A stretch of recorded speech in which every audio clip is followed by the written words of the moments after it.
Yo, what's good YouTube? Anti-Yami here, back with another deck profile. I went undefeated again at another locals. And again, playing Purrely's, and we have an updated profile for it.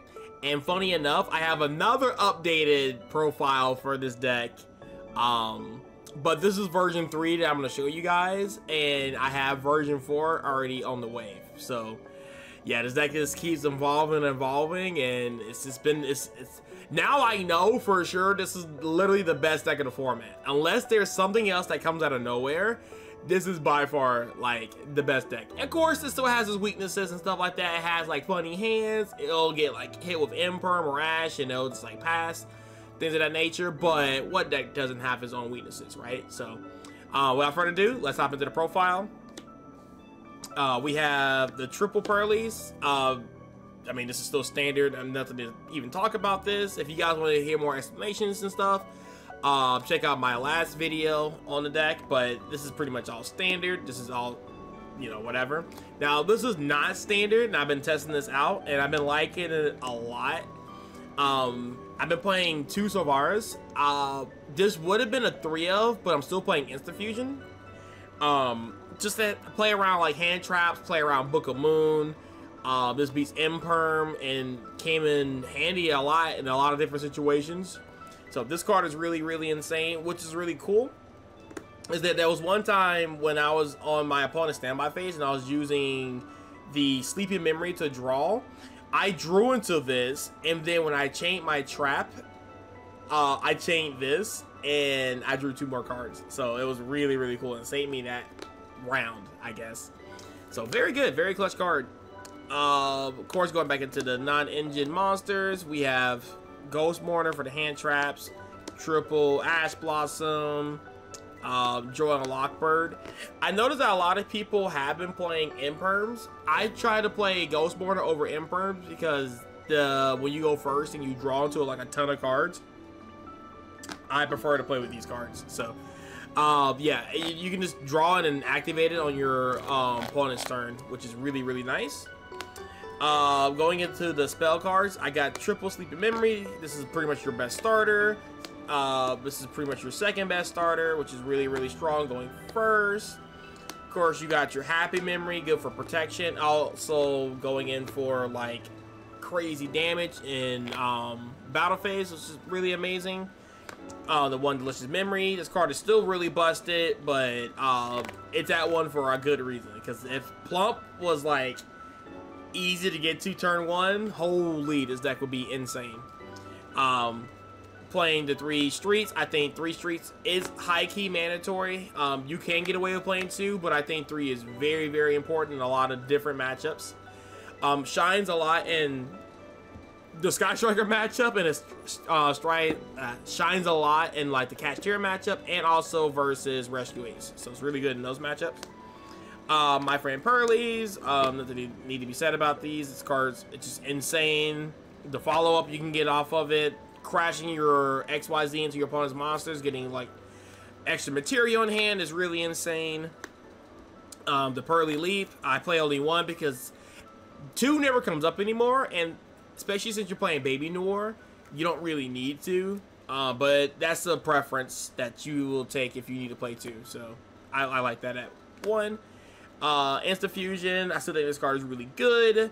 But I will say this, in my next version, I'm testing without Instant Fusion, even though it's really good. It don't come up as much as I like it because it's a 1-of. So yeah, that's whatever. But it's still a very insane card. Consistency, I played the Pot of Prosperities. And then, of course, like one of the best spell cards of this format, outside of Thrust, is Book of Moon. Book of Moon is insane in a mirror match. It's insane versus Catch Tier. It's just really good in a lot of matchups. But I do side it out a lot in like the fusion matchups, like the branded matchup, the tier matchup. Doesn't really do too much in those particular games. But going into the extra deck here, we got the 1 Baby Noir, we got the 1 Happiness, we got the 1 Plump. I think playing 1 of each of these is just fine. You can recycle them if you need to, if you really need to get into a second copy of this, but I have never really ran into a situation where I couldn't get access to the second one by recycling the trap or things of that nature. So it's really, really strong. Double beauty. I think double beauty is really important. Of course, it not being once per turn, you can make 2 of these, and soft once per turns, they're really, really strong. And this is the one you'll make casually the most, outside of Baby Noir. Then I play double Noir, and then I play the X Purrely or Purrely Happiness. This comes up if I'm going for like straight game. Now there is a chance where you can go for game with just straight happiness, but there's some boards where I remember one time my opponent didn't make a board. They kind of just like passed basically, and they didn't think I could just go for game, so I made this, and I had delicious underneath this, so this came out to be like 46. And when it has 5+ materials, it burns for 15 each time it attacks. So it was 46, it burned for 15, and it's just insane. Also, the other effect is you can detach 1 card from this material, and it basically becomes a Dark Ruler no more, and it's amazing for pretty much going for game, and your opponent can respond to it, which is really, really insane. So underrated card, I like it a lot. I think people should give it a try. It doesn't come up as often as like the other cards in the extra deck, but it's really good to be there, just in case, because they came in clutch in a lot of situations to close out the games. 1 Millennialize Restrict, 1 Azalea, 1 IP Masquerena. I'm playing IP Masquerena to play around Contact C. And well, not necessarily Contact C, but the Contact C. I think that's the name. The 6-star that comes over to your side of the board, and you can't like summon unless you use that as the summon. Yeah, so that comes up, but a lot of the times I'll make this, and I will link into Azalea on my opponent's turn, and that's really cool interruption as well. And I have multiple times where my opponent actually like trying to battle into this card, and their monster got destroyed. So that's also very funny. I play the 1 Princess Sprite, I play the 1 Downer Magician, and then I play the double Zeus. I feel like that's pretty standard. I don't play another level 1 monster to go into Zeus because I think it just never comes up for me. It never comes up for me. All right, going into the side deck, we have, of course, triple Nib. Nib's insane.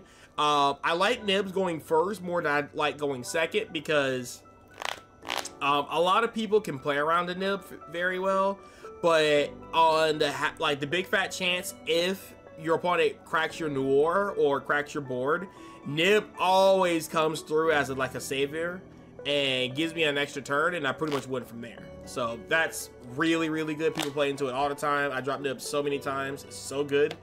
Triple Fenrir. Fenrir is just great for going second. Breaks boards, helps push through things. It also helps you through dimensional barrier when they call XYZs. So this card is really, really cool. And it pairs very well with the shifter going second. I usually put shifters in going second unless it's tier, and Fenrirs are usually going in only second. Because you don't really need it going first, because you pretty much auto win for the most part. Once you get your Noir, you draw like 4 or 6 cards, and you just hand trap your opponent. So you don't really need Fenrir for that.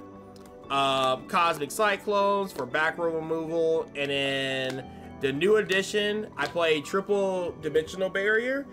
I'm playing this going first because it helps play around Ghost Ogre if they're playing Ogre, plays around Veiler, and also plays around Droll and Lockbird, which is really cool. And in some matchups, obviously struggle versus this card, like Tier, or just certain decks in general that really need a graveyard. And I mean, it's just broken. Really good card.